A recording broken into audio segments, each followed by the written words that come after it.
नमस्कार मित्रांनो, इयत्ता 11वी अर्थशास्त्रामधील प्रकरण 3 विभाजनाचे मूल्य या प्रकरणाच्या आज आपण पाठातील कोणकोणत्या मुद्द्यांचा अभ्यासक्रमात समावेश करण्यात आलेला आहे त्या मुद्द्यांविषयीची माहिती अभ्यासूयात, म्हणजे आपल्याला हे प्रकरण समजून घ्यायला सोपं जाईल।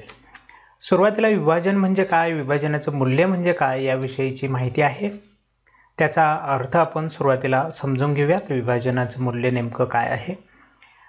त्यानंतर विभाजन मूल्यांची गरज का असते, कशासाठी हे आवश्यक असतात याविषयीची माहिती आहे, ती देखील आपण अभ्यासूयात। त्यानंतर विभाजनाची जी मूल्ये आहेत 10वीला तुम्ही शिकलेला आहात ते सोडून इतर उरलेली जी काही मूल्ये आहेत त्या मूल्यांचा अभ्यास आहे। त्यामध्ये पहिलं आहे चतुर्थक। हे चतुर्थक म्हणजे काय त्याचा अर्थ पाहूयात। चतुर्थकाची उदाहरणं आहेत आपल्याला वैयक्तिक श्रेणीनुसार चतुर्थक काढणे, खंडित श्रेणीचं चतुर्थक काढणे, अखंडित श्रेणीचं चतुर्थक काढणे याविषयीची उदाहरणं आपल्याला सोडवायची। त्याचबरोबर दशमक असंही एक विभाजनाचे मूल्य आहे। ते दशमक म्हणजे काय त्याचा अर्थ पाहूयात। वैयक्तिक श्रेणीनुसार दशमक काढूयात, अखंडित श्रेणीनुसार देखील आपल्याला दशमक काढायचं आहे आणि अखंडित श्रेणीनुसार देखील दशमक काढायचे। त्यानंतर सेम तशाच पद्धतीने शतमक आहे। शतमक म्हणजे काय पाहूयात, त्याचा अर्थ समजून घेणार आहोत।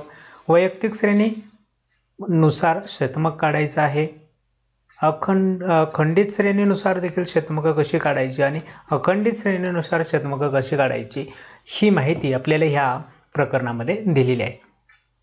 परंतु 2020-21 मध्ये कोविड-19 ह्या आजारामुळे महाविद्यालय सुरू नाहीत आणि इतर अनेक प्रॉब्लेम असल्यामुळे सिलेबस कमी करण्यात आला। त्यामध्ये खंडित श्रेणीनुसार आणि अखंडित श्रेणीनुसार हे जे दोन मुद्दे आहेत हे कमी करण्यात आलेले आहेत। म्हणून शतमकाचा फक्त अर्थ आणि वैयक्तिक श्रेणीनुसार आपण शतमक पाहणार आहोत। इतर खंडित श्रेणीचा आणि अखंडित श्रेणीचं भाग ह्या वर्षीच्या सिलेबसमध्ये नसेल, परंतु नंतर जेव्हा रेग्युलर महाविद्यालय सुरू असतील त्या सिलेबसमध्ये यांचा समावेश होणार आहे।